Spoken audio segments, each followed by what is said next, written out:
Assalamualaikum warahmatullahi wabarakatuh.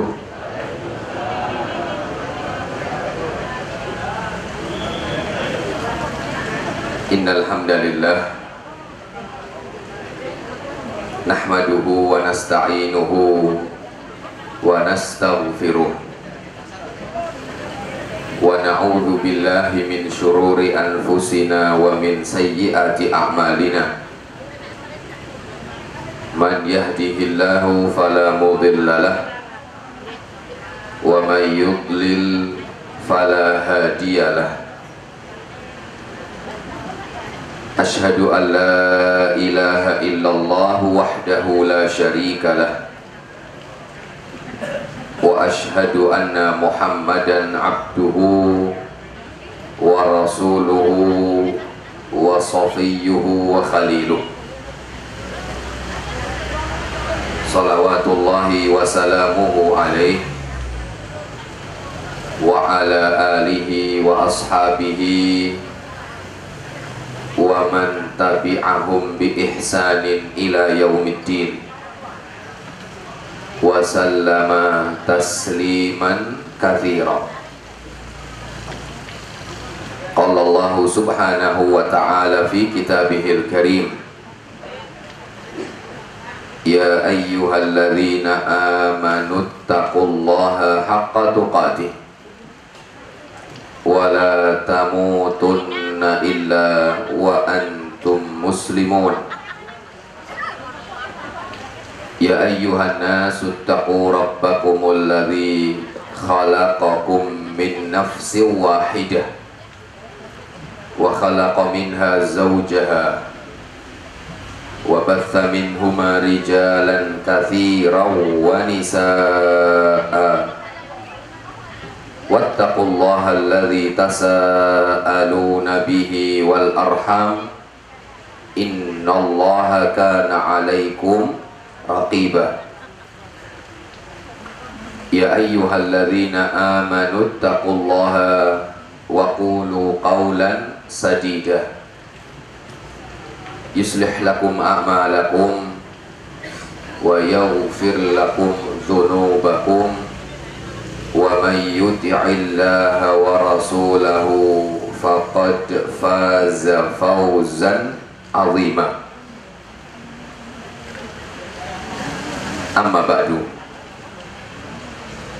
Pertama dan yang paling utama, kita bersyukur kepada Allah subhanahu wa ta'ala. Alhamdulillah, pagi hari ini kita diberikan oleh Allah subhanahu wa ta'ala kesempatan, kenikmatan dan juga keberkahan air hujan.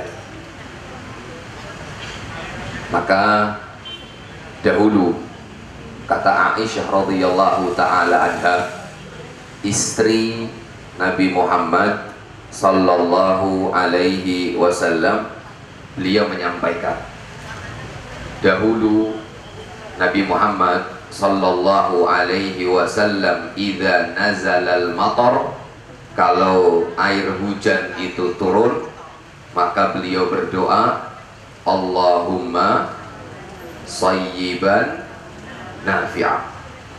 Ya Allah, jadikanlah hujan ini hujan yang baik dan hujan yang bermanfaat. Saya juga teringat dengan hadis Nabi Muhammad sallallahu alaihi wasallam. Beliau suatu ketika pernah menyampaikan, inna idhamal jaza ma'a idhamil bala. Sesungguhnya besarnya pahala tergantung dengan besarnya usaha. Besarnya pahala tergantung dengan besarnya effort. Kalau orang sekarang bilang effort, effort itu artinya usaha. Semakin capek, semakin letih, semakin susah, semakin payah, maka pahalanya akan semakin besar. Dan saya yakin di pojok kiri sana ibu-ibu merasakan was-was terus itu ngaji. Khawatir kalau kejatuhan berkahnya air hujan. Maka saya berdoa kepada Allah Subhanahu wa Ta'ala dengan nama-nama Allah yang sempurna dan sifat-sifat Allah yang mulia. Semoga Allah Subhanahu wa Ta'ala menyempurnakan dan melipat gandakan pahala pengajian kita pada pagi hari ini. Amin ya rabbal alamin. Rasulullah sallallahu alaihi wasallam beliau bersabda, hadis yang ma'ruf, man salaka tariqan yaltamisu fihi ilman sahhalallahu lahu bihi tariqan ilal jannah. Siapa yang berjalan untuk mencari ilmu, dan panjenengan datang ke sini berjalan untuk menuntut ilmu di bawah guyuran air hujan becek, maka insya Allah kata Nabi Muhammad sallallahu alaihi wasallam, Allah Ta'ala akan mudahkan panjenengan semua jalan menuju surga. Saya berdoa kepada Allah Ta'ala semoga saya dan panjenengan kelak dipertemukan kembali oleh Allah Ta'ala. Kalau bukan di dunia, maka semoga Allah Ta'ala pertemukan kita di surga Firdaus yang tertinggi bersama dengan Nabi Muhammad sallallahu alaihi wasallam. Amin ya rabbal alamin. Selanjutnya, Rasulullah sallallahu alaihi wasallam beliau pernah bersabda, inna awlan nasi bi yaumal qiyamah aktsaruhum alayya salatan. Orang yang paling berhak dengan Nabi Muhammad sallallahu alaihi wasallam, saya ulangi, orang yang paling berhak. Berhak apa Ustaz? Berhak dapat syafaat Nabi. Kita kan kalau pengajian kadang Ustadznya bilang sholawat beserta salam semoga tercurah kepada sosok yang kita nantikan syafaatnya. Nah, orang yang paling berhak mendapatkan syafaat Nabi Muhammad sallallahu alaihi wasallam, orang yang paling berhak dekat dengan Nabi Muhammad sallallahu alaihi wasallam, orang yang paling berhak dapat pertolongan Nabi Muhammad sallallahu alaihi wasallam kelak di yaumil qiyamah, aktsaruhum alayya salatan, kata beliau. Maka orang yang paling berhak adalah orang yang paling banyak mengucapkan apa? Sholawat kepada beliau sallallahu alaihi wasallam. Maka kalau kita memperbanyak sholawat, artinya insya Allah kita potensi untuk dapat syafaat kelak di hari kiamat besar. Kalau kita memperbanyak sholawat kepada Nabi Muhammad, potensi untuk ditolong oleh Nabi Muhammad kelak di hadapan Allah besar.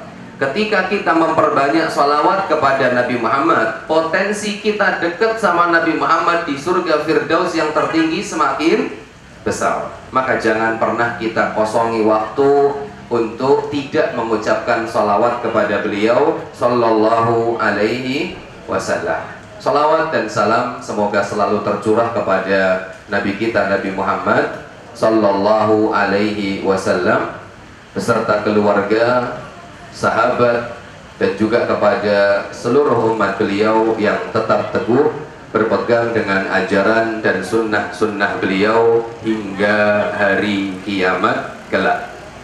Saya juga berdoa di tengah guyuran air hujan Nabi Muhammad sallallahu alaihi wasallam beliau menyampaikan di antara doa yang mustajab,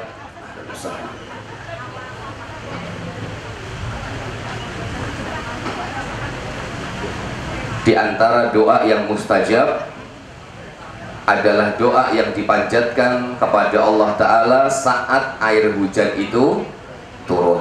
Maka di tengah guyuran air hujan saya berdoa kembali kepada Allah Subhanahu wa Ta'ala, semoga kita semua pantas dan layak dan kelak dipertemukan oleh Nabi Muhammad, oleh Allah Subhanahu wa taala dengan Nabi Muhammad sallallahu alaihi wasallam di surganya Allah taala, yaitu surga Firdaus yang paling tinggi, bersama dengan orang-orang yang kita kasihi dan kita cintai.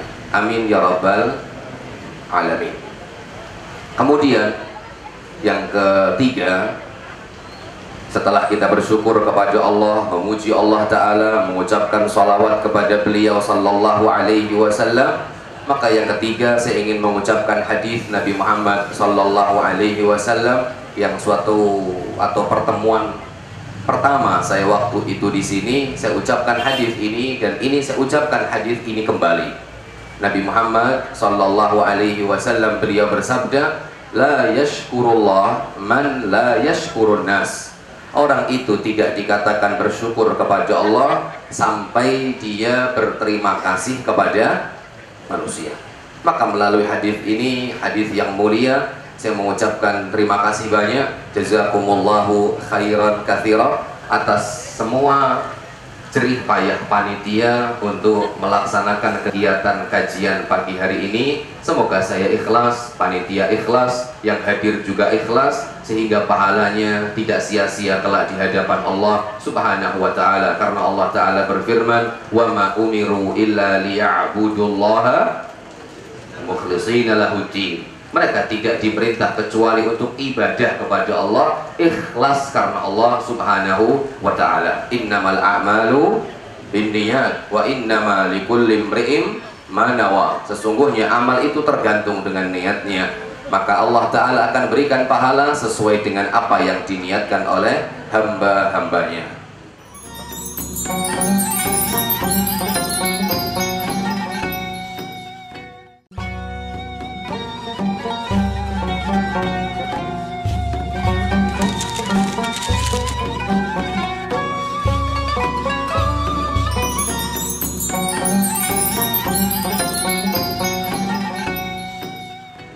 Bapak dan Ibu jamaah pengajian Sabtu pagi atau disingkat Pesagi, yang semoga dirahmati dan diberkahi oleh Allah Subhanahu wa taala.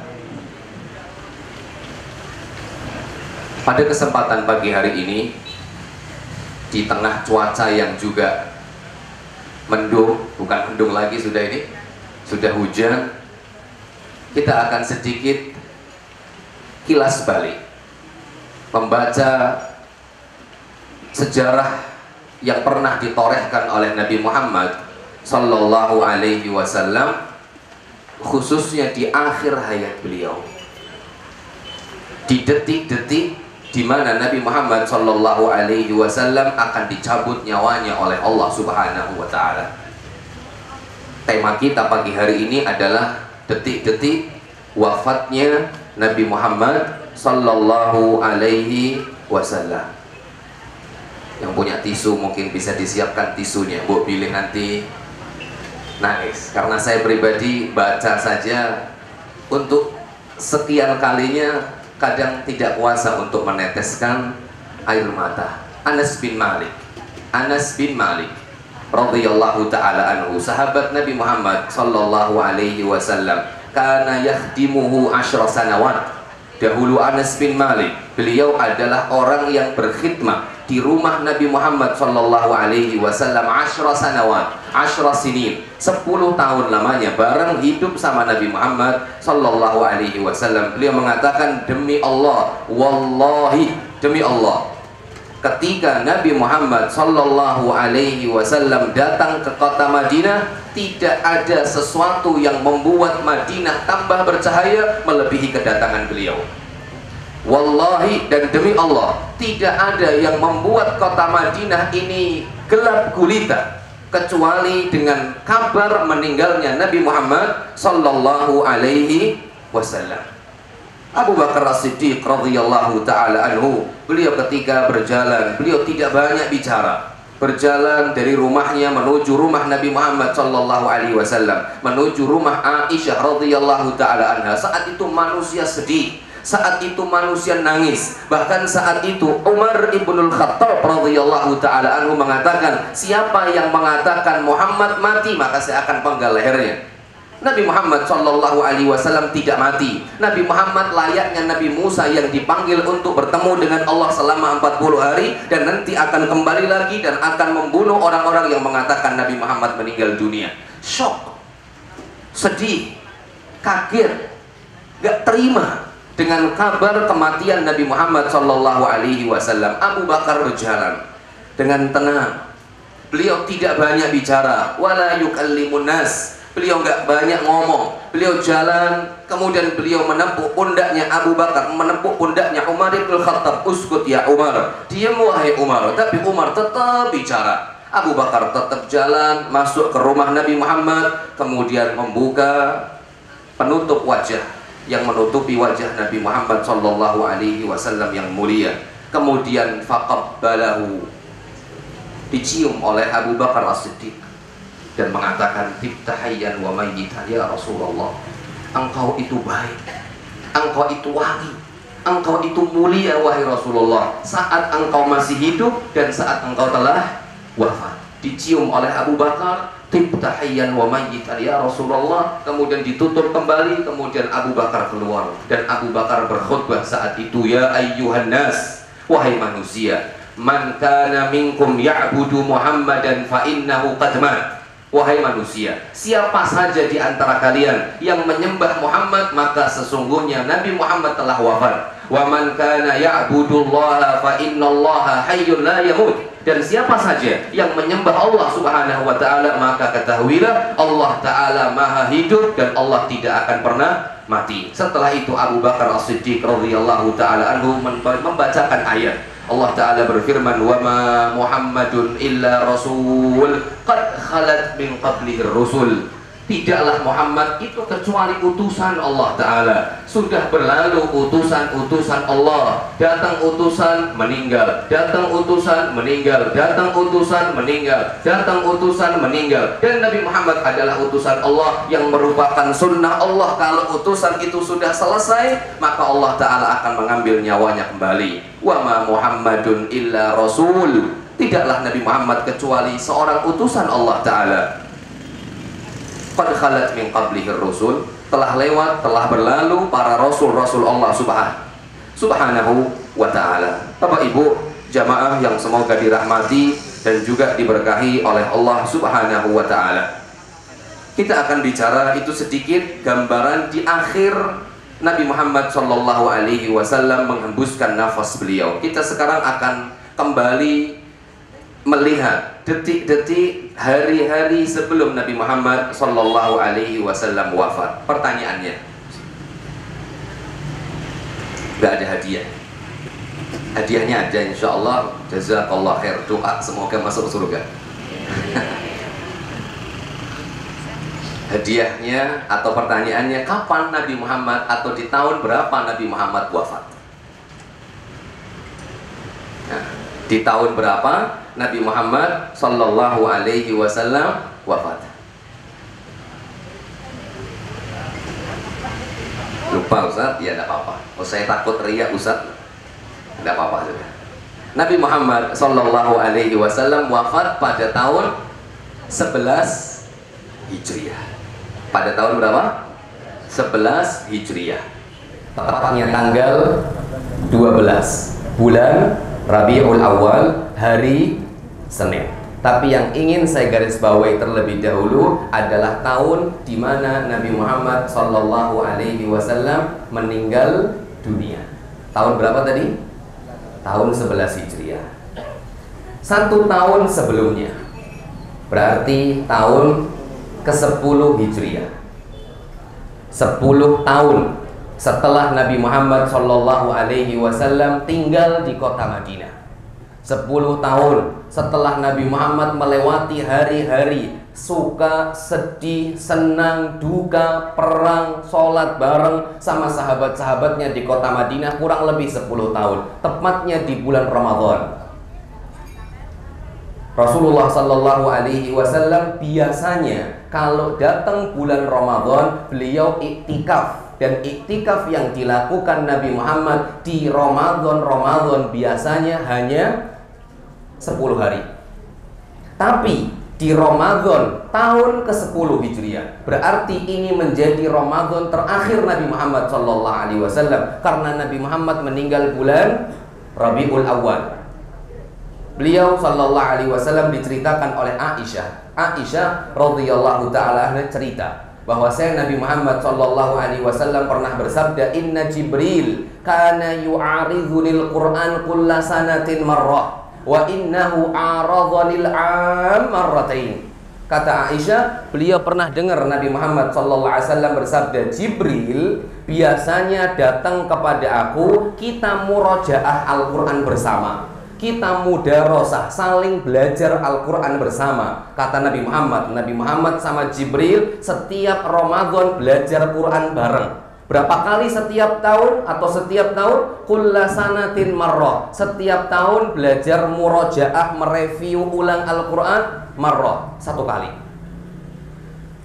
Wa innahu aradhanil 'amarratain. Tapi di tahun ke-10, di bulan Ramadan, di mana Nabi Muhammad tadi iktikaf berapa hari? 20 hari. Jibril mendatangi Nabi Muhammad dan murajaah, mudarasah bersama dengan Nabi Muhammad Al-Quran marratain, 2 kali. Kemudian Rasulullah SAW saat itu memanggil Fatimah, anaknya Nabi Muhammad SAW, dan beliau mengatakan, la arahu illa qurba ajali. Kata Nabi Muhammad, saya tidak melihat bahwasanya Jibril datang kepada aku 2 kali untuk kita belajar Al-Quran bareng. Dan saya tidaklah iktikaf selama 20 hari di Ramadan ini, kecuali saya merasakan bahwa ini adalah tanda-tanda bahwa ajal saya sudah dekat. Kemudian Rasulullah SAW mengatakan kepada Fatimah anaknya, wa innaki awwalu ahli baiti lihaqan bi. Wahai Fatimah, sesungguhnya engkau adalah keluargaku yang paling pertama menyusul aku. Dan benar, ketika Nabi Muhammad SAW meninggal dunia, 6 bulan selanjutnya Fatimah, anak Nabi Muhammad SAW, meninggal dunia menyusul Nabi Muhammad SAW. Ini berarti bulan apa tadi? Bulan Ramadan. Nabi Muhammad iktikaf 20 hari, didatangi Jibril untuk murajaah Al-Quran selama sebanyak 2 kali Ramadan. Berjalan waktu, habis Ramadan, Syawal, habis Syawal, Dzul Qa'dah, kalau orang Jawa, Poso, Syawal, Legeno, besar. Nah, saat besar, bulan besar, berarti bulan Dzulhijjah, musim haji. Nabi Muhammad SAW melaksanakan haji yang kita kenal dengan istilah Hajjatul Wada', haji perpisahan. Nabi Muhammad SAW melaksanakan ibadah haji sekali, dan itu menjadi perdana haji Nabi Muhammad sekaligus haji terakhir Nabi Muhammad SAW. Ketika bulan Dzulhijjah, saat itu Rasulullah SAW mengutus sahabatnya yang bernama Mu'adz ibn Jabal menuju Yaman untuk dakwah di kota Yaman, untuk dakwah di negara Yaman. Itu saat mengutus Mu'adz ibn Jabal, Mu'adz naik kendaraannya, Mu'adz naik ontanya, wan Nabiyyu sallallahu alaihi wasallam yamshi bijanibihi. Dan Nabi Muhammad berjalan, Mu'adz berada di atas tunggangannya, dan Nabi Muhammad berada di bawah sambil megangi tunggangan milik Mu'adz ibn Jabal. Dan saat itu Rasulullah sallallahu alaihi wasallam, sebelum orang Pekalongan bilang nguntapke. Nguntapke ngertos nggih jenengan? Apa nguntapke niku? Melepaskan Mu'adz untuk berangkat. Apa yang diucapkan kepada Mu'adz? Rasul sallallahu alaihi wasallam bersabda, "Ya Mu'adz, innaka asa alla talqani ba'da ami hadza, la'allaka antamurra bi masjidi wa qabri." Wahai Mu'adz, bisa jadi engkau setelah ini pulang dari Yaman tidak lagi ketemu dengan aku. Lihat, gimana kalau orang yang kita sayangi ketika kita mau pergi bilangnya kayak gitu. Orang tua kita ketika kita mau berangkat pergi berangkat jauh, kemudian orang tua kita bilang, "Dek, Mas, kayaknya nanti kalau kamu pulang kamu gak ketemu aku lagi." Ya Mu'adz, la'allaka antamurra bi masjidi wa qabri. Mungkin bisa jadi ketika kau pulang dari Yaman, masuk ke kota Madinah, engkau tinggal akan melewati masjidku, yaitu Masjid Nabawi, dan engkau akan melewati kuburanku, wahai Mu'adz. Fabaka Mu'adz khasya'an li firaqi Rasulillah sallallahu alaihi wasallam. Setelah itu Mu'adz ibn Jabal nangis sejadi-jadinya. Dalam riwayat menyebutkan hatta tabulla lihyatahu, sampai jenggotnya itu basah. Berarti nangisnya luar biasa, khawatir berpisah dengan Nabi Muhammad sallallahu alaihi wasallam. Setelah itu Nabi Muhammad sallallahu alaihi wasallam setelah menguntapkan Mu'adz ibn Jabal, Rasulullah balik mengarah wajahnya menuju kota Madinah. Dan ini penting, Nabi Muhammad SAW bersabda, inna ahla baiti haula'i yarawna annahum awlan nasibi. Sesungguhnya keluargaku, mereka memandang bahwasanya diri mereka adalah orang yang paling berhak denganku. Sesungguhnya keluargaku, mereka memandang bahwasanya diri mereka adalah orang yang paling dekat sama aku, orang yang paling berhak dengan aku. Kata Nabi Muhammad, la wa inna awlan nasi bi al-muttaqun man kanu wa haitsu kanu. Kata Nabi Muhammad, orang yang paling berhak denganku, orang yang paling dekat denganku bukan sekedar keluargaku, tapi orang yang paling dekat dengan aku adalah orang-orang yang bertakwa dimanapun dan kapanpun mereka berada. Jadi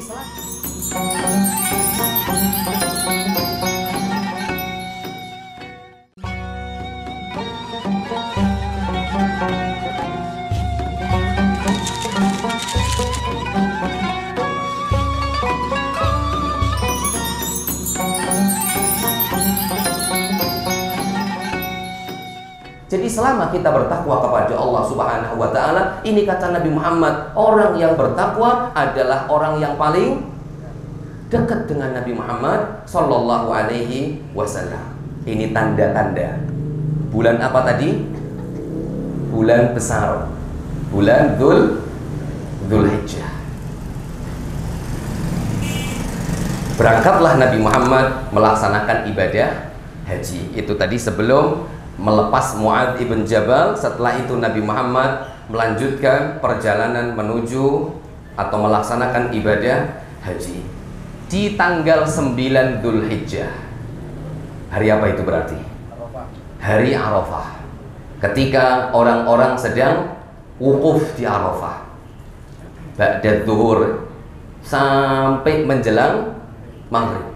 Yang sudah pernah haji, maka saat itu turun ayat terakhir ba'dal asar. Disebutkan dalam literasi sejarah, saya ambil sumber yang saya pakai adalah Raudhatul Anwar karya Syekh Mubarakfuri rahimahullahu ta'ala. Ba'dal asar, di waktu setelah asar, turun ayat terakhir dari surat Al-Ma'idah ayat ketiga, dan saya yakin insya Allah panjenengan hafal. Allah Ta'ala berfirman, al-yawma akmaltu lakum dinakum wa atmamtu alaikum nikmati wa raditu lakumul islama dina. Hari ini, kata Allah Subhanahu wa Ta'ala, ini ayat turun bulan Dzulhijjah tanggal 9 ba'dal asar. Hari ini aku sempurnakan untuk kalian agama kalian, dan aku sempurnakan atas kalian nikmatku, dan aku telah ridhoi bahwasanya Islam adalah agama untuk kalian semua. Ayat ini menjadi ayat yang sebenarnya seharusnya harus kita banggakan. Ayat yang menjadi pagar bahwasanya Islam telah sempurna. Ayat yang kita banggakan bahwa agama yang kita peluk sudah sempurna. Imam Malik ibn Anas, gurunya Imam Syafi'i rahimahullah ta'ala, beliau mengatakan ketika ayat ini turun, beliau menjelaskan ayat ini, Islam telah sempurna. Fama lam yakun yauma idzin dinan wala yakunul yauma dina. Apa saja yang saat itu bukan menjadi agama, karena agama sudah sempurna, maka sampai hari ini itu juga bukan merupakan sebuah praktek agama. Islam sudah sempurna. Disebutkan dalam riwayat Abu Bakar atau Umar ibn Khattab, mohon maaf, ketika ayat ini turun, baka bukaan syadida. Umar nangis dengan nangis yang sejadi-jadinya. Ditanya, wahai Umar, Islam telah menang, Islam telah sempurna, kenapa engkau menangis? Maka sunnatullah, kata Umar bin Khattab, segala sesuatu yang sudah sempurna pasti nanti akan apa ini? Turun kembali.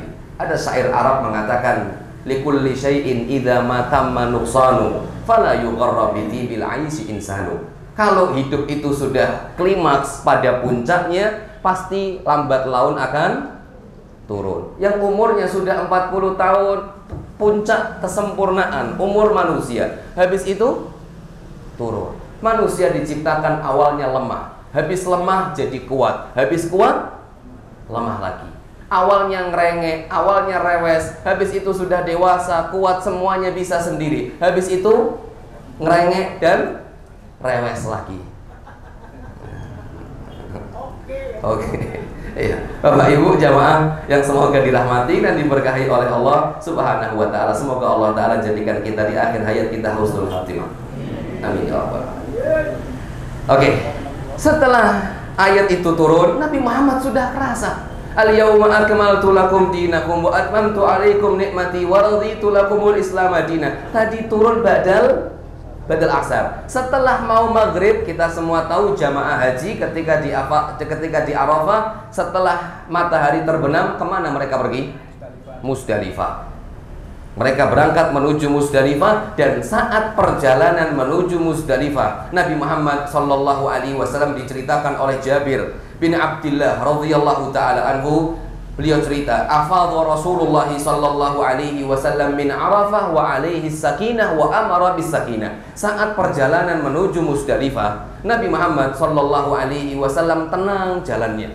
Dan saat itu beliau memerintahkan kami untuk juga tenang ketika jalan menuju Musdalifah. Tsumma qala, habis itu Nabi Muhammad bersabda, lihat ini, simak baik-baik. Kata Nabi Muhammad, khudhu anni manasikakum. Wahai sahabat-sahabatku, wahai umatku. Saat itu beliau mengatakan, khudhu anni manasikakum. Ambillah dariku tata cara manasik haji kalian. Tirulah aku ketika aku berhaji. Kalau kalian mau haji, tirulah haji yang dilaksanakan oleh aku, kata Nabi Muhammad sallallahu alaihi wasallam. Habis itu beliau mengatakan, la'alli la alqakum ba'da ami hadza fi hadzal mauqif abada. Karena bisa jadi tahun depan kita sudah tidak ketemu lagi di tempat seperti ini selama-lamanya. Dan ucapan la'alli la alqakum ba'da ami hadza, la'alli la alqakum ba'da ami hadza, ternyata ucapan yang selalu diucapkan oleh Nabi Muhammad SAW di setiap momentum ketika beliau ceramah. Disebutkan oleh Syekh Mubarak Furi dalam kitab beliau Rawdatul Anwar fi Siratin Nabiyil Mukhtar. Nabi Muhammad mengatakan, la'alli la alqakum ba'da ami hadza miraran wa tikrara. Nabi Muhammad sering mengucapkan, bisa jadi aku nggak ketemu kalian tahun depan, bisa jadi aku nggak ketemu kalian tahun depan, bisa jadi aku nggak ketemu kalian tahun depan. Itu diucapkan oleh Nabi Muhammad. Di riwayat yang lain Nabi Muhammad mengatakan, fa inni la adri la'alli la ahujju ba'da haji hadhihi. Aku nggak tahu, bisa jadi ini adalah haji terakhirku dan aku tahun depan tidak bisa berhaji bersama kalian kembali. Sallallahu alaihi wasallam. Apa tadi? Hari Arafah.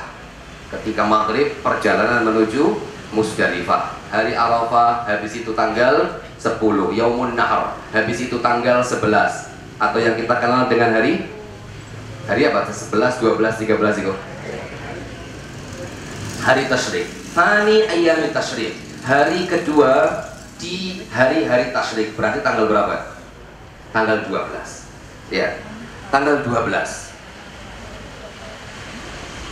turun ayat kembali. Turun surat, mohon maaf, bukan turun ayat. Kalau tadi ayat ketiga surat Al-Maidah adalah ayat terakhir yang turun. Kalau ini adalah surat terakhir yang turun. Surat apa itu? Suratnya pendek, menjadi surat favorit Bapak Ibu kalau lagi sholat. Idza jaa nasrullah, favoritnya pendek. Pokoknya kalau tidak kulhu aqoina idza jaa. Apapun sholatnya, ya itu bacaannya. Oke. Turun ayat tersebut. Idza jaa nasrullahi wal fath. Walaupun para ulama berselisih pendapat, ada yang mengatakan ayat ini turun pada tahun 8 Hijriah ketika Fathu Makkah. Ada yang mengatakan ayat ini turun ketika hari kedua hari-hari tasyrik, dan ini pendapat yang dipegang oleh Syekh Mubarak Furi. Turun ayat ini idza jaa nasrullahi wal fath, ketika datang pertolongan dari Allah dan kemenangan. Idza jaa nasrullahi wal fath. Habis itu wa ra'aitan nasa yadkhuluna fi dinillahi afwaja. Manusia, engkau melihat wahai Muhammad, manusia mulai berbondong-bondong masuk ke dalam agama Islam. Nikmat. Setelah kita dapat nikmat, Allah ajarkan Nabi Muhammad, fasabbih bihamdi rabbika wastaghfir. Ketika Nabi Muhammad dapat nikmat, Islam telah menang, banyak manusia sudah masuk Islam, Allah ajarkan Nabi Muhammad untuk mengucapkan 3 hal. Fasabbih bihamdika rabbika wastaghfir. Maka bertasbihlah engkau wahai Muhammad, pujilah Allah Ta'ala, dan beristighfarlah. Selesai. Saat itu Umar Ibn Khattab, beberapa saat kemudian, saya sebutkan riwayat yang lain, Abdullah Ibn Abbas dipanggil oleh Umar Ibn Khattab. Dipanggil. Saat itu Umar juga memanggil Asyakh Badr, sesepuh veteran Badar. Para sahabat Nabi Muhammad yang sudah sepuh, dan mereka adalah para pejuang veteran perang Badar, perang pertama. Dikumpulkan. Paling kecil sendiri adalah Abdullah bin Abbas. Abdullah bin Abbas, saat Nabi Muhammad wafat, umur beliau 13 tahun. Dan ini Nabi Muhammad belum wafat, berarti umur beliau kurang lebih masih 12 atau sudah 13 tahun, masih kecil. Duduk bareng, diajak rapat sama veteran Badar yang sudah sepuh-sepuh. Maka saat itu, lihat ini kata Abdullah ibn Abbas radhiyallahu ta'ala anhu, Umar bertanya kepada veteran Badar yang sudah sepuh-sepuh, "Madza taquluna fi idza jaa nasrullahi wal fath?" Wahai para pejuang Badar, apa yang kalian ucapkan? Apa menurut kalian turunnya idza jaa nasrullahi wal fath itu maknanya apa? Ada yang diem, wallahu alam, gak ngerti wahai Umar. Ada yang ikut komentar. Apa di antaranya? Mereka mengatakan, umirna nahmadallaha ta'ala wa nastaghfirhu idza nasarana wa fatah alaina. Ini kata sebagian sahabat veteran Badar yang sudah sepuh-sepuh, mereka mengatakan ayat ini, surat An-Nasr, adalah ayat dan surat yang isinya perintah kepada kita untuk bertasbih, untuk bertahmid, dan untuk beristighfar kalau Allah sudah memberikan kemenangan. Kan jelas ayatnya. Wa ra'aitan nasa yadkhuluna fi dinillahi afwaja fasabbih bihamdi rabbika wastaghfir. Jelas ayatnya, suratnya memerintahkan kita untuk beristighfar, bertahmid, dan bertasbih kalau Allah sudah kasih kita kemenangan. Sudah. Sekarang Abdullah bin Abbas yang umurnya masih 12 atau 13 tahun. Wahai Abdullah bin Abbas, apa pendapatmu tentang ayat ini? Abdullah mengatakan, hadza ajalu Rasulillah sallallahu alaihi wasallam. Kalau orang sekarang bahasanya out of the box. Out of the box itu di luar pemahaman kebanyakan sahabat. Kebanyakan sahabat pahamnya, oh ini perintah Allah untuk bertasbih, bertahmid, beristighfar. Tapi Abdullah bin Abbas mengatakan, lah, hadza ajalu Muhammad sallallahu alaihi wasallam. Surat ini turun sebagai tanda dekatnya ajal Nabi Muhammad sallallahu alaihi wasallam. Kata Umar bin Khattab, beliau mengatakan, sadaqta, engkau betul. Bapak dan Ibu jamaah yang semoga dirahmati oleh Allah. Nah, ini sekarang kita mau mulai masuk hari-hari ketika Nabi Muhammad sudah mau sakit. Kalau tadi saya sebutkan tanda-tanda, firasat, perasaan Nabi Muhammad kalau beliau sudah hampir dekat ajalnya. Nah, sekarang kita masuk habis Dzulhijjah, kemudian Muharram Suro, habis Suro Safar, habis Safar Mulut. Nah, Nabi Muhammad wafat sedo di bulan Mulut, di bulan Safar, awal atau akhir bulan Safar. akhir bulan Safar. Rasulullah Shallallahu Alaihi Wasallam menuju ke pemakaman Baqiyah yang ada di samping Masjid Nabawi. Kalau panjenengan berangkat umroh dan semoga diberikan rezeki oleh Allah untuk berangkat, nanti bisa melihat ada kuburan Baqiyah di sana. Rasulullah di akhir bulan Safar, tepatnya di hari Senin terakhir, Yaumul Itsnin al-Akhir, hari Senin terakhir bulan Safar, beliau berangkat untuk mengantarkan salah satu sahabatnya yang meninggal dunia di pemakaman Baqi. Selesai prosesi pemakaman, beliau pulang menuju rumah Aisyah, ketemu sama Aisyah. Ternyata saat itu Aisyah mengatakan kepada Rasulullah, "Ya Rasulullah, ana ajidu suda'an wa ra'sa." Wahai Rasulullah, ya Allah, kepalaku pusing wahai Rasulullah. Ini yang mengatakan siapa tadi? Aisyah. Ana ajidu suda'an fi ra'si. Aku mendapati kepalaku ini pusing wahai Rasulullah. Dan Aisyah mengatakan, wa ra'sa, ya Allah, pusing ya Rasulullah. Jadi ya wajar istri ngeluh sama suami, "Mas, umet siraku mas." Apa kata Nabi Muhammad SAW? Qala bal ana ya Aisyah wa ra'sa. Wahai Aisyah, bukan hanya jenengan saja yang pusing, saya juga pusing ini wahai Aisyah. Habis itu Nabi Muhammad ngeledo untuk menghibur Aisyah, karena Aisyah lagi pusing, ini diledo sama Rasul sallallahu alaihi wasallam. Beliau mengatakan, "Wa ma dharruki law mitti qabli faghsaltuki wa kafaftuki wa shallaitu alaiki thumma dafantuki." Apa kata Nabi Muhammad SAW? Diledo itu Aisyah, "Wah Aisyah, ya sudah, kalau nanti kamu yang meninggal duluan, tinggal tak kafani, tak mandiin, tak kafani, kemudian tak kuburkan, selesai." Wah Aisyah diledo sama Rasulullah SAW. Ini kalau kita diledo seperti itu, ya Allah mas, kejam sekali jenengan mah, doakan saya meninggal duluan. Apa kata Aisyah? "Iya betul wahai Rasulullah, jenengan kalau saya mati, jenengan gak sedih, jenengan masih punya istri, jenengan bisa pergi kembali sama istri lagi, jalan-jalan lagi sama istri, sudah lupa sama saya." Habis itu Rasulullah SAW tersenyum sampai kelihatan gigi serinya. Oke, selanjutnya Bapak Ibu jamaah yang semoga dirahmati oleh Allah, itu Safar, hari terakhir. Nabi Muhammad sudah mulai sakit, tapi Nabi Muhammad saat itu masih tetap bergilir ke rumah istri-istrinya, ke rumah Aisyah. Setelah Aisyah, gilir lagi ke rumahnya Saudah, gilir lagi ke rumahnya Zainab, gilir lagi ke rumahnya Zainab, karena istri Nabi Muhammad ada dua Zainab. Gilir lagi ke rumahnya Juwairiyah, gilir lagi ke rumahnya Maimunah, sampai suatu ketika di rumahnya Maimunah, dan ini tepatnya hari Rabu, bulan Rabiul Awal, berarti Hamin berapa dari meninggalnya Nabi Muhammad? Tadi Rasulullah wafat hari Senin, dan ini hari Rabu, berarti Hamin berapa nih? Senin, Ahad, Sabtu, Jumat, Kamis, Rabu, berarti Hamin 5.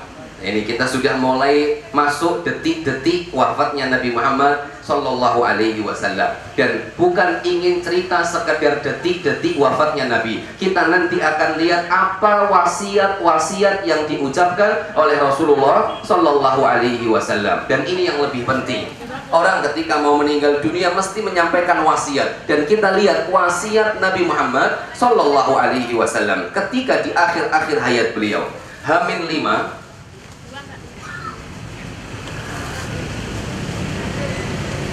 Kata Aisyah radhiyallahu taala anha, Aisyah yang cerita, ketika hari Rabu, itu tepatnya 5 hari sebelum Nabi Muhammad sallallahu alaihi wasallam meninggal dunia, Aisyah cerita, "Lamma thaqula Rasulullah sallallahu alaihi wasallam washtadda waj'uhu, ista'dzana azwajahu fi an yumarrad fi baiti." Kata Aisyah, ketika hamil 5, sakit Nabi Muhammad semakin parah. Nabi Muhammad merasakan berat di badannya. Saat itu Nabi Muhammad izin kepada istri-istri beliau yang lain. Nabi Muhammad punya 11 istri, 2 meninggal sebelum Nabi Muhammad meninggal, berarti sisa 9. Itu 9 di bulan Safar masih gilir. Hari ini fulana, hari ini fulana, hari ini fulana. Tapi tepatnya Hamin 5, hari Rabu, bulan Rabiul Awal, Rasulullah SAW mengisyaratkan dan selalu bertanya kepada istri-istrinya, wahai istriku, aina ana ghadan, besok saya di mana?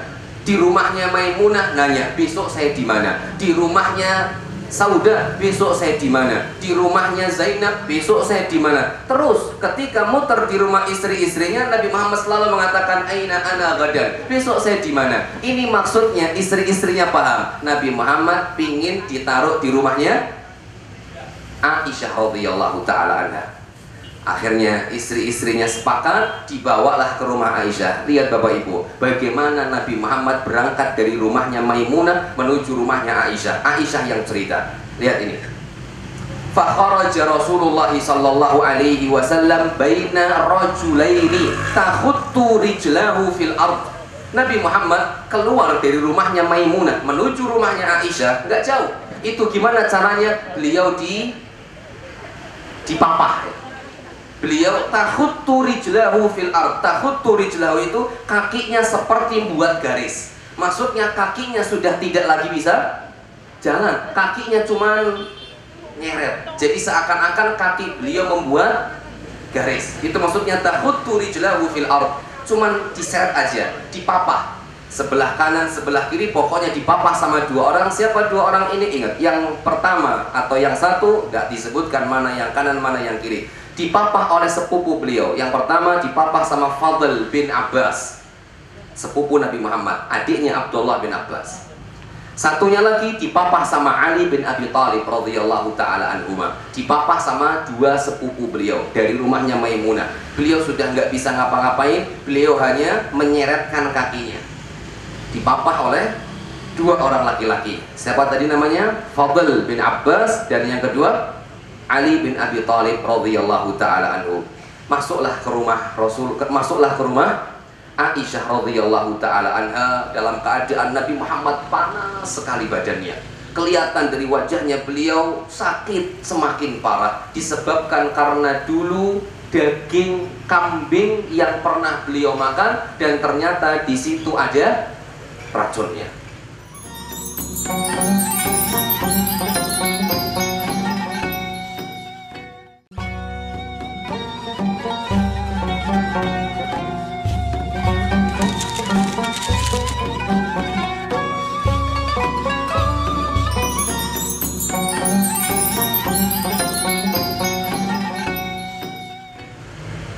Setelah sampai di rumah Aisyah, di situ ada beberapa istri Nabi Muhammad yang duduk. Rasul mengatakan, hariqu alayya min sab'i qirabin. Tolong siapkan untukku 7 qirab, tempat air lah. Kemudian guyurkan untukku. Minta diguyurkan. La'alli ahad ilan nas, agar aku bisa keluar. Saya ingin ngomong sama manusia. Akhirnya disiapkan. Ada tempat ember milik Hafsah, fa'ajlasnahu fi mikhdabin li Hafsah zaujin Nabi. Di situ ada Hafsah, ada Maimunah, ada Aisyah, dan ada istri-istri Nabi Muhammad yang lain. Kemudian kami dudukkan Nabi Muhammad sallallahu alaihi wasallam. Kemudian di samping beliau ada ember milik Hafsah, istri Nabi Muhammad SAW. Habis itu kami guyurkan beliau dengan air dari embernya milik Hafsah. Setelah itu beliau yushiru ilaina biyadihi syarifah. Beliau mengisyaratkan dengan tangannya yang artinya sudah cukup. Beliau sudah merasakan enak, beliau sudah merasakan segar. Fakharaja ilal masjid fasalla wa khatiba alal mimbar. Setelah itu beliau keluar, beliau sholat, dan setelah itu beliau naik mimbar. Saat itu beliau mengatakan kepada manusia berbagai macam wasiat, dan ini wasiatnya ketika naik mimbar, dan ini menjadi duduk terakhir Nabi Muhammad melihat sahabat-sahabatnya, dan ini wasiat yang muncul di depan sahabat-sahabatnya banyak. Setelah itu Nabi Muhammad gak pernah masuk lagi, gak pernah keluar lagi, mohon maaf. Apa yang beliau sampaikan? Beliau mengatakan, ya ayyuhan nas, wahai manusia. Hari apa tadi? Hari Rabu. Ya ayyuhan nas, wahai manusia. Semuanya kumpul saat itu. Apa yang diminta Nabi Muhammad sallallahu alaihi wasallam? Beliau mengatakan, man kuntu akhadtu lahu malan fa hadza mali falyakhudh minhu. Wahai manusia, semua manusia kumpul duduk di depan Nabi Muhammad karena melihat Nabi Muhammad sakit. Bahkan riwayat yang lain menyebutkan Nabi Muhammad sampai diikat kepalanya. Kalau orang dulu, kalau pusingnya luar biasa, dia apain untuk kepalanya?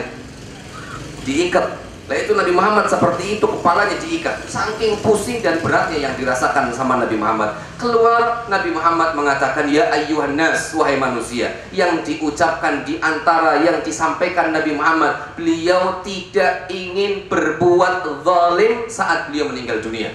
Padahal Nabi Muhammad dijamin masuk surga, akhlak beliau luar biasa. Tapi beliau tidak mau kalau beliau semasa hidupnya pernah berbuat zalim. Ingat Bapak Ibu, Sufyan Ats-Tsauri, beliau pernah mengatakan, atau Sufyan Ibnu Uyainah, beliau pernah mengatakan, demi Allah, seorang meninggal dunia membawa 70 dosa, kaitannya dirinya dengan Allah itu lebih enteng daripada dia mati dalam membawa dosa cuman satu tapi kaitannya dengan manusia. Bisa dipahami? Seorang meninggal dunia bawa 70 dosa tapi kaitannya dirinya dengan Allah itu lebih enteng daripada mati cuman bawa satu dosa tapi satu dosa ini kaitannya dengan manusia. Karena Allah secara asal Ghafurur Rahim dan manusia secara asal sukanya nuntut, dan bahaya kalau nanti dituntut di hari kiamat. Dan inilah yang diucapkan Nabi Muhammad, man kuntu akhadtu malan fahadha mali falyakhudh minhu. Siapa saja yang dulu pernah saya ambil hartanya, maka sekarang hartaku silahkan ambil loh. Wa man jalaltu lahu dhahran fahadha dhahri falyaqtassa minhu. Siapa yang dulu punggungnya pernah saya pukul, maka silahkan ini punggungku, pukulan. Lihat Nabi Muhammad SAW tidak mau meninggal dunia dalam keadaan membawa kezaliman. Siapa yang dulu hartanya pernah saya ambil, yang ini harta saya, ambilan. Siapa yang dulu punggungnya, badannya pernah saya pukul, silahkan ini dikisos punggung saya. Dalam keadaan Nabi Muhammad diikat kepalanya, pusing sampai keluar aja sampai di papah. Seperti itu Nabi Muhammad SAW. Disebutkan riwayat, walaupun riwayat ini sebagian ulama mengatakan dhaif, saya ceritakan sedikit. Faqama Uqashah ibn Mihsan amaman nas. Habis itu ketika Nabi Muhammad mengatakan ini punggungku, siapa yang dulu pernah saya pukul, silahkan pukul punggung saya.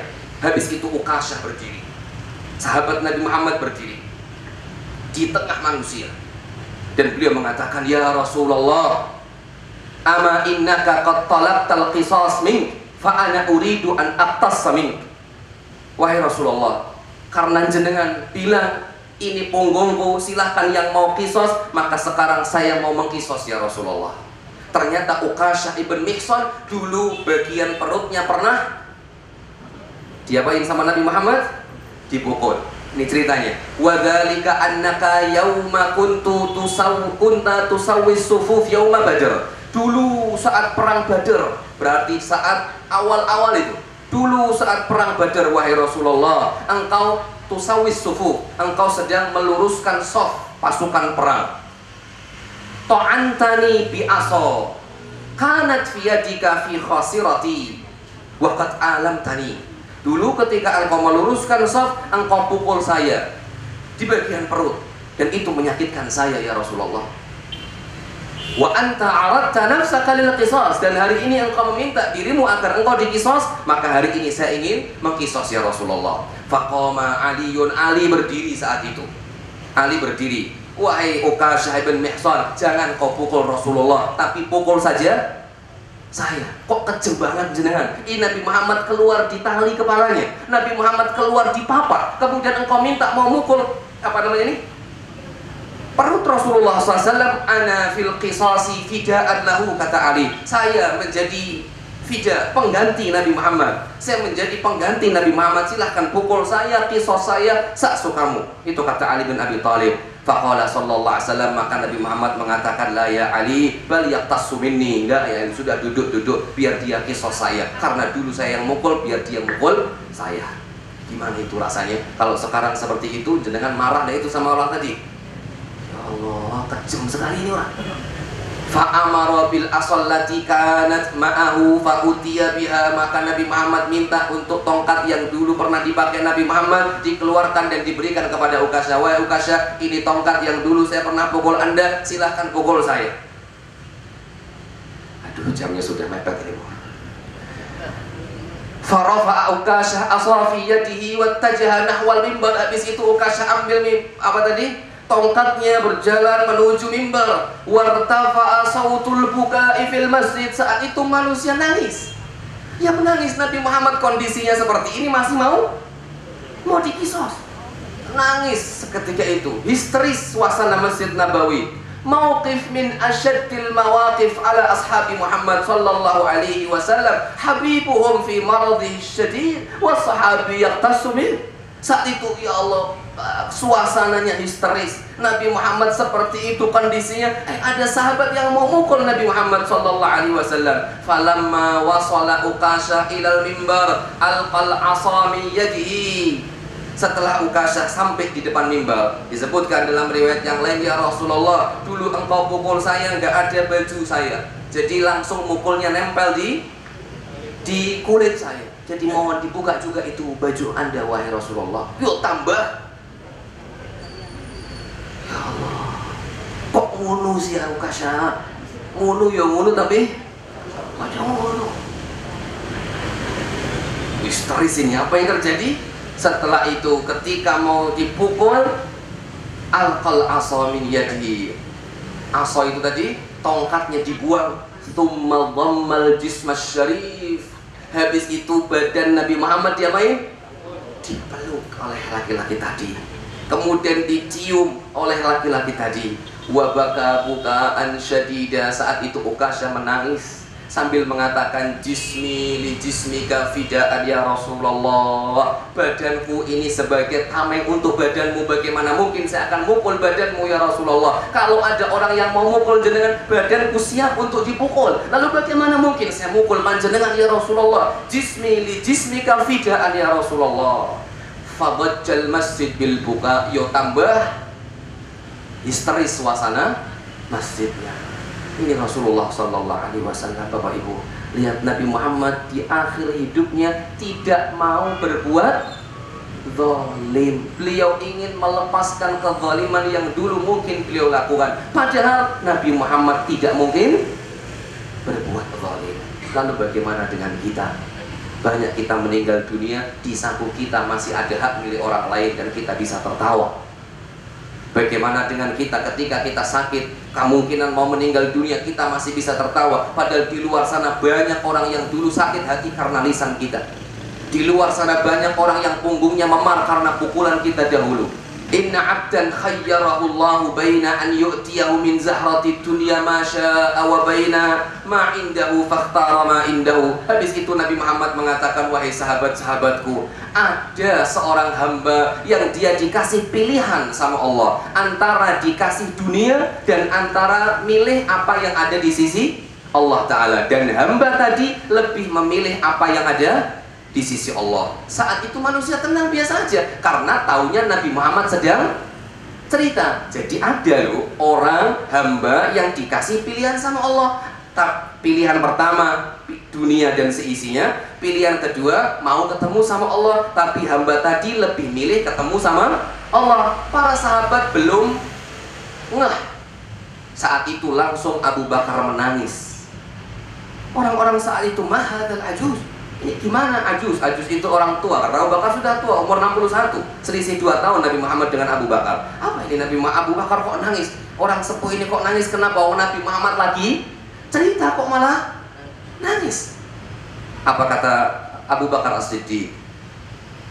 Hamba tadi adalah Nabi Muhammad Sallallahu Alaihi Wasallam, dan Nabi Muhammad tidak milih dunia. Nabi Muhammad lebih memilih bertemu dengan Allah Subhanahu Wa Taala. Saat itu semuanya ikut nangis, dan saat itu Nabi Muhammad mengatakan satu-satunya sahabat Nabi, satu-satunya sahabat Nabi yang disebut namanya ketika beliau mau meninggal dunia, beliau katakan inna amannan nasi alayya fi malihi wa suhbatihi Abu Bakar. Abu Bakar adalah orang yang terbaik kepada saya pada harta dan pertemanannya. Gak ada orang yang semisal Abu Bakar. Dalam riwayat yang lain Nabi Muhammad mengatakan semua orang dulu saya ajak masuk Islam kecuali ada ragu-ragu.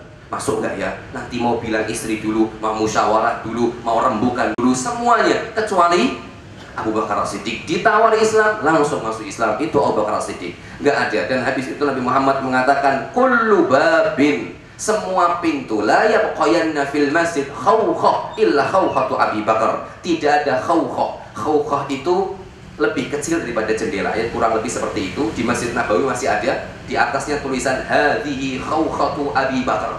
Bukan di sini, tapi di Masjid Nabawi. Dan dengan kalau Masjid Nabawi masuk ke Raudhah, di situ nanti di dekat Raudhah ada tulisan jendela seperti ini kurang lebih besarnya, hadhihi khawkhatu Abi Bakar. Ini jendelanya Abu Bakar. Nabi Muhammad mengatakan tidak boleh ada jendela yang nempel dengan Masjid Nabawi kecuali harus ditutup, kecuali jendelanya milik Abu Bakar As-Siddiq radhiyallahu taala anhu. Selesai, kita masuk H-4, H-3, H-2. Ternyata sudah jam 7. Saya tambah sedikit. Sedikit boleh buat ini? Bener ya? Kalau tehnya angetnya habis, minta jok boleh nggak Pak? Ya. Oke, saya lanjutkan sedikit ini sebentar. Setelah itu hari keempat, H-4. Abu Bakar hari H-4 berarti hari apa tadi?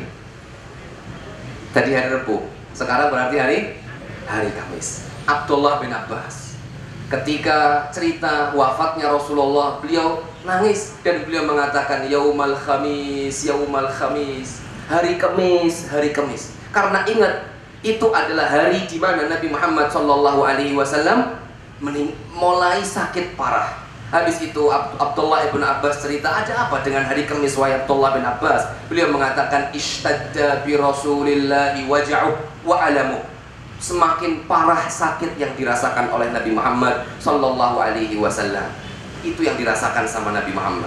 Kemudian beliau di dalam kamarnya sambil mengatakan kepada sahabat-sahabatnya yang saat itu berada di situ, beliau mengatakan as-salah, as-salah wa ma malakat aymanukum. Lihat umat Muhammad, Bapak Ibu yang kita mengaku sebagai umat Muhammad sallallahu alaihi wasallam. Bayangkan Nabi Muhammad di hadapan kita, beliau di atas ranjangnya, beliau sudah tidak bisa berbuat apa-apa, beliau hampir berada di hari-hari beliau meninggal dunia. Semakin parah rasa sakit yang beliau rasakan, dan beliau mengatakan di hadapan kita, as-salah, as-salah, jaga sholatmu.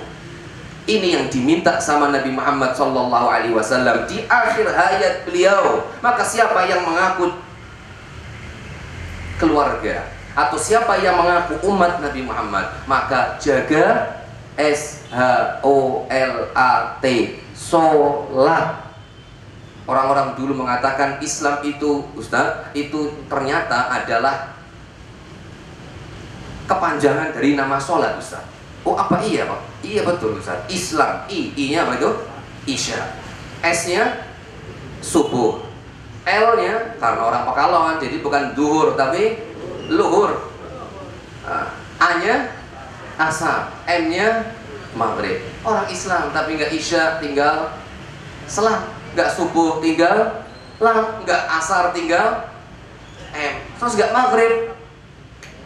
Sebilah. Rasul mengatakan al-ahdul ladzi baini wa bainal kufri wal syirki as-shalah, faman tarakaha faqad kafar. Perbedaan antara kita dengan orang kafir dan orang musyrikin adalah salat. Maka siapa yang meninggalkan salat, maka dia telah kafir. Maka jaga salat. Awwal ma yuhasabu bil abdu yaumal qiyamah as-salat, faman saluhat saluha sa'iru a'mali wa man fasudat fasuda sa'iru a'mali. Pertama kali yang dihisab oleh Allah Ta'ala adalah S-H-O-L-A-T. Kalau sholatnya baik, semua amalnya dianggap baik. Kalau sholatnya jelek, semua amalnya dianggap jelek. Inna sholata tanha 'anil fahsya'i wal munkar. Oke, selanjutnya Bapak Ibu, di hari yang keempat, H-4, Nabi Muhammad SAW Isya itu. Isya. Rasulullah SAW beliau minta sama Aisyah, as-sholat nas. Wahai Aisyah, apakah manusia sudah sholat Isya? Lam ya Rasulullah, haula yang tadiruna. Belum ya Rasulullah, mereka menunggu jenengan. Beliau bangkit, mau bangun, habis itu nggak kuat, duduk semaput. Semaput sekian lama, habis itu bangun lagi, habis itu mengatakan as-sholat nas. Manusia sudah sholat wahai Aisyah? Belum ya Rasulullah, mereka masih menunggumu. Beliau bangkit, raut, mau berdiri, duduk nggak kuat, semaput lagi. Habis itu mengatakan, setelah beliau sadar siuman, beliau menanya lagi, wahai Aisyah, apakah manusia sudah sholat? Belum wahai Rasulullah, haula julusun yantadhiruna fil masjid. Belum ya Rasulullah, mereka di masjid masih nunggu engkau wahai Rasulullah. Mereka menunggu kehadiran engkau untuk keluar ke masjid ya Rasulullah. Habis itu Rasulullah bangun, ternyata Rasulullah pingsan kembali. Habis itu bangun, dan saat itu Nabi Muhammad mengatakan, tidak, apakah manusia sholat? Panggil Abu Bakar, suruh Abu Bakar menjadi imam. Ceritanya panjang, cuman saya pendekkan aja. Singkat cerita, Rasulullah SAW memerintahkan Abu Bakar jadi imam, dan mulai saat itu Rasulullah tidak lagi keluar. Dan mulai saat itu yang jadi imam sampai Rasulullah meninggal adalah Abu Bakar. Dan berarti kurang lebih ada 17 sholat yang diimami Abu Bakar. Maghrib hari Kamis, 5 hari Jumat, 5 hari Sabtu, 5 hari Ahad, subuh hari Senin. 15 tambah 2, 17 sholat yang diimami oleh Abu Bakar As-Siddiq radhiyallahu ta'ala anhu. Kemudian hari Jumat, Hamin 3. Di antara yang diminta sama Nabi Muhammad, la yamutanna ahadukum wa huwa yuhsinu billah. Beliau mewasiatkan, janganlah kalian meninggal kecuali harus husnudzon kepada Allah Subhanahu wa taala. Kemudian sempat saja hari Sabtu, kemudian beliau sallallahu alaihi wasallam keadaannya mulai membaik, kemudian beliau keluar salat zuhur hari Sabtu. Tapi sholat sudah dijalankan, sudah dikumandangkan, dan sudah didirikan. Saat itu Abu Bakar yang jadi imam, Rasulullah keluar, Abu Bakar mundur, Abu Bakar menjadi makmum bagi Rasulullah, manusia menjadi makmum bagi Abu Bakar As-Siddiq, karena semua nggak ngerti kalau ada Nabi Muhammad masuk ke dalam samping Nabi Muhammad, samping Abu Bakar As-Siddiq radhiyallahu ta'ala anhu. Setelah itu hari Ahad, Rasulullah SAW sedekah dengan 7 dinar. Beliau masih punya utang dengan Yahudi, dibayarkan dengan Yahudi. Kemudian beliau mengatakan as-salah wa ma malakat aymanukum. Habis itu hari besoknya hari Senin, Aisyah radhiyallahu ta'ala di waktu pagi, di waktu duha atau di waktu subuh, ketika manusia saat itu sedang sholat, Rasulullah buka gordennya, dan Nabi Muhammad melihat manusia saat itu sholat, fatabas sama Rasulullah, maka Rasulullah tersenyum. Saat itu para sahabat mengatakan, kami sholatnya nggak khusyuk karena melihat di samping masjid gorden rumah Nabi Muhammad buka dan melihat wajah Nabi Muhammad dalam keadaan tersenyum. Saat itu kita semua yang jadi makmum terfitnah dengan wajah indah Nabi Muhammad, dan itu adalah terakhir kami melihat wajah beliau sallallahu alaihi wasallam. Setelah itu Nabi Muhammad masuk, duduk di pangkuan Aisyah, kemudian kepala beliau berada di dada Aisyah sambil dipeluk oleh Aisyah radhiyallahu ta'ala anha. Dan kata Aisyah, demi Allah, hal yang membahagiakan aku adalah Nabi Muhammad meninggal di rumahku, dan yang membahagiakan aku adalah air liurku bertemu dengan air liur Nabi Muhammad sallallahu alaihi wasallam sebelum meninggal dunia. Gimana itu maksudnya air liur beliau ketemu dengan air liur Aisyah? Ketika itu Abdurrahman bin Abi Bakar As-Siddiq, adiknya Aisyah, masuk ke kamar Nabi Muhammad pakai siwak. Rasulullah ngeliatin siwaknya. Aisyah paham, wahai Rasulullah, jenengan pingin siwak? Habis itu Rasulullah sampai tidak bisa mengatakan, beliau hanya yushiru bi ra'sihi. Beliau hanya mengisyaratkan dengan anggukan kepalanya. Habis itu diambil siwaknya milik Abdurrahman, kemudian dipotong, kemudian digigit oleh Aisyah, dan ini air liur Aisyah kan nempel di situ. Habis itu diserahkan kepada Rasulullah, dan Rasulullah saat itu siwak. Kata Aisyah, saya tidak pernah melihat Rasulullah bersiwak dengan cara yang terbaik melebihi siwak Nabi Muhammad terakhir sebelum beliau meninggal dunia. Habis itu beliau dermimil. Dermimil, orang Pekalongan bilang ya, dermimil itu ngomong tapi lirik. Fa'asgha, kata Aisyah, fa'asgha itu sama itu. Aku apa yang diucapkan sama Rasulullah. Kemudian beliau mengatakan, ma'alladzina an'amta 'alaihim minan nabiyyin was-siddiqin wasyuhada'i was-shalihin wa hasuna ulaika rafiqa.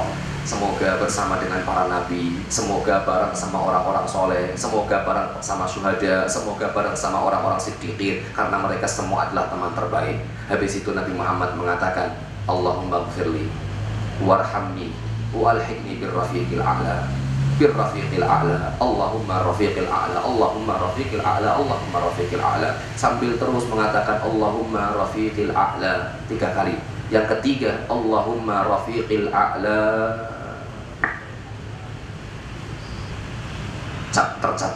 tercabutlah nyawa Nabi Muhammad sallallahu alaihi wasallam, dan Aisyah mengatakan inna lillahi wa inna ilaihi raji'un. Ini ucapan terakhir Nabi Muhammad, Rabbighfirli warhamni wa alhiqni birrafiqil a'la. Ya Allah, ampunilah aku ya Allah, rahmatilah aku ya Allah, dan pertemukanlah aku dengan teman yang tinggi, maksudnya dengan Allah Subhanahu wa Ta'ala, dengan Rafiqil A'la, maksudnya dengan Allah Subhanahu wa Ta'ala. Nabi Muhammad di akhir hayat saja beliau masih minta ampun kepada Allah Ta'ala. Lalu bagaimana dengan kita semuanya? Wallahu ta'ala alam bisawab. Sebenarnya masih panjang, saya tadi percepat, mohon maaf tidak dibuka pertanyaan. Kalau mau bertanya nanti mungkin setelah selesai kafaratul masjid, kafaratul majlis, biar tidak terlalu mengekang karena sudah jam 7 lebih. Wallahu ta'ala alam bisawab.